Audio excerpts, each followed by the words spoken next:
So I'm not sure what we ended up calling this video, but the title I came up with to begin was The Single Most Important Aspect of the Hiring Process. I mean, that sounds pretty authoritative, doesn't it? I mean, single most important thing? Boy, Bob must really feel like he knows what he's talking about on this one. Well, you know, Bob feels like he knows what he's talking about on all the videos. So this one's not that unique from that perspective. But I do feel pretty strongly about this. And that is the single most important aspect of the hiring process is observation of behavior.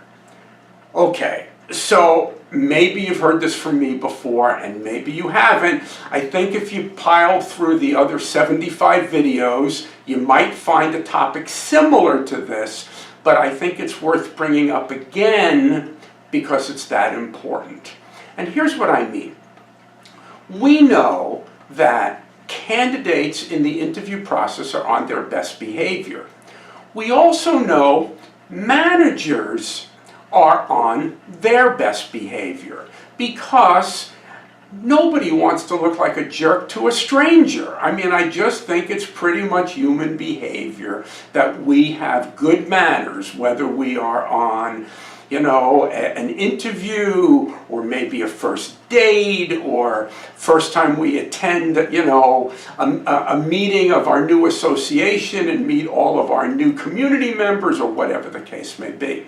And so it's difficult to decipher what you're getting.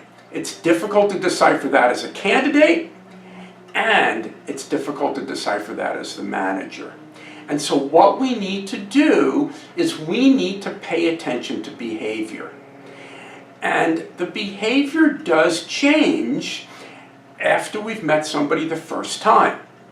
And again, it's been a long time for me between first and second dates, believe me, but I do remember that some people that I was attracted to on the first date, yeah, wasn't so attractive on the second date, for whatever reason. And I think it's because we get to see people relax a little bit. So that's kind of lesson number one, not only for the manager. It is important for the manager to allow the candidate to relax. And I know some managers say, no, I want to see what they're going to look like in a pressure situation.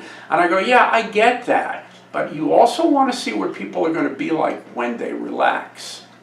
And for the candidate, the same thing.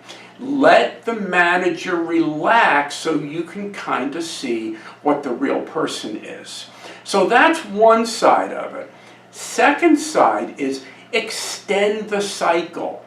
When you're trying to make a decision, and I know there are all kinds of things written that say, oh, a manager decides whether they're going to hire somebody or not in the first 30 seconds of the interview.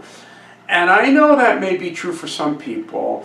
I would suggest to you, you'll make better decisions if you withhold that 100% I'm going to hire this person until you've met them at least twice and have had more than 2 interactions.